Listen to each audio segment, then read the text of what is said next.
Hola compañeros, congéneres y demás público en general, les habla Víctor, Tito, Leti, Yera e Isaac.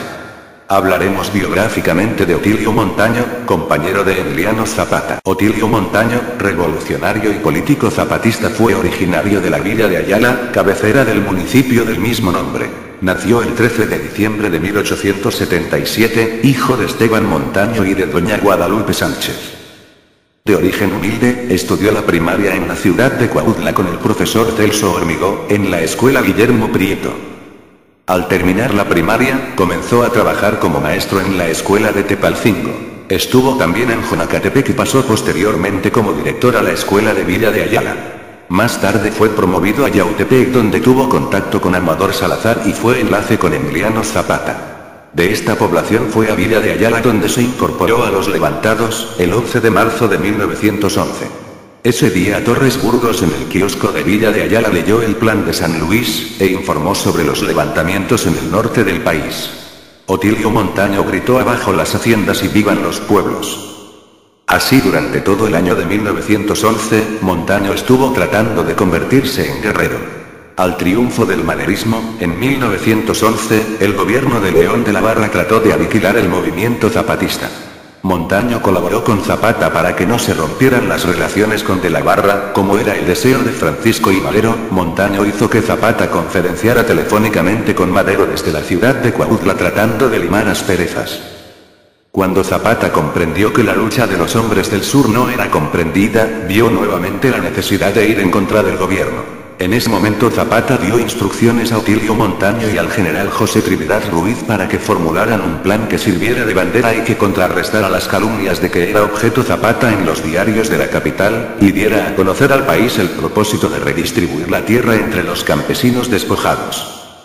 Tanto Montaño como el general José Trinidad Ruiz recibieron los lineamientos generales de Emiliano Zapata, pero hubo que esperar, porque estaba próxima la toma de posesión de Malero.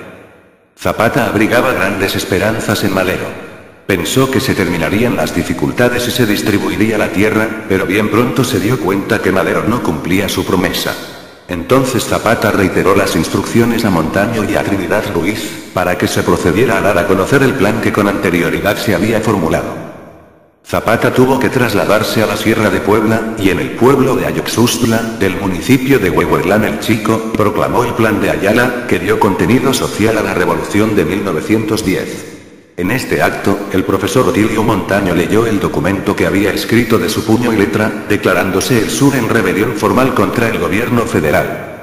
Después de la muerte de Madero y Pino Suárez, el 22 de febrero de 1913, Montaño desempeñó importantes comisiones en el cuartel general del Ejército Libertador del Sur, situado en algún lugar del estado de Morelos. Después de derrocar al gobierno huertista, el profesor Montaño fue designado por Zapata para presidir la delegación zapatista que concurrió a la Convención Revolucionaria de Aguascalientes en 1914. Pero por encontrarse enfermo no concurrió, nombrándose en su lugar al periodista Paulino Martínez. En el mes de enero de 1914, Montaño fue enviado al estado de Guerrero, y el 18 de ese mismo mes firmó un tratado con el general Julián Blanco, por medio del cual este último se adhería al plan de Ayala. Los villistas y los zapatistas rompieron con Carranza, pues no quiso reconocer los acuerdos tomados por la convención. Al hacerse cargo del gobierno de la convención, el licenciado Francisco Lagos Cházaro designó a Montaño secretario de la Instrucción Pública, cargo que desempeñó del 15 de junio al 29 de julio de 1915. Al tener que dejar la convención en la Ciudad de México, se trasladó primero a Toluca, después a Cuernavaca y finalmente se disolvió en Jojutla, en el mes de mayo de 1916. En este último mes las fuerzas carrancistas invadieron el estado de Morelos, y trataron de atraerse a los principales jefes zapatistas hacia el constitucionalismo, y al ser arrojadas las fuerzas de Carranza a fines de 1916 aprehendieron cerca de Chalma un correo que llevaba documentos comprometedores para el divisionario Francisco Pacheco, exsecretario de Guerra y Marina en el gobierno de la Convención. Las cartas llegaron rápidamente a manos de Zapata, y el general Pacheco fue fusilado el 1 de enero de 1917, en el pueblo de Miacatlán, por órdenes del cuartel general de Tlaltizapán. Esa misma documentación sirvió para enjuiciar posteriormente a Otilio Montaño. A principios de marzo de 1917, en Buenavista de Cuéllar, estalló una revuelta que desconocía la autoridad del cuartel general de Tlaltizapán y de su jefe Emiliano Zapata. Este ordenó inmediatamente sofocar el movimiento en su contra, logrando controlarlo el 7 de mayo y el cuartel general anunció que el sublevado Lorenzo Vázquez había sido ahorcado por traición. Al hacerse las aclaraciones, prisioneros acusaron a Montaño de haber sido el director intelectual de la revuelta, para lo que se presentaron cartas que aseguraron eran de Montaño. Muy cerca de Buenavista capturaron a Otilio Montaño, pero este afirmó ser inocente. Sin embargo, Manuel Palafox, a quien habían puesto el mote del Ave Negra, y Soto y Gama hicieron cargos contra él y pidieron su condena. Emiliano Zapata pretendió retardar los acontecimientos, pero en esos días se presentaron tantas intrigas y noticias de defecciones que decidió reunir una corte marcial que lo juzgara. El Consejo de Guerra estuvo formado por el general Manuel Palafox, el coronel Serafín Robles, el licenciado Antonio Díaz Soto y Gama, y otros. Actuó como Ministerio Público el general Ángel Barrios. El tribunal fue presidido por Palafox, que era enemigo de Montaño, así como los demás integrantes. Zapata dijo que le perdonaría cualquier delito menos la traición. El juicio comenzó el 15 de mayo y terminó a la 1 de la mañana del día 18, en que el tribunal lo declaró culpable. Esa misma mañana Montaño escribió su testamento político en el que aseguró que los políticos que ahora están en el cuartel general lo habían hecho caer en una infame intriga y que nunca había traicionado el plan de Ayala que él mismo había redactado, y que Zapata había tenido la debilidad de que sus enemigos lo destruyeran pero que el pueblo de Morelos le haría justicia. Pidió un sacerdote y le fue negado, firmó su sentencia, formuló una protesta y se despidió de su familia. El mismo día fue ejecutado por un pelotón de fusilamiento en Tlaltizapán.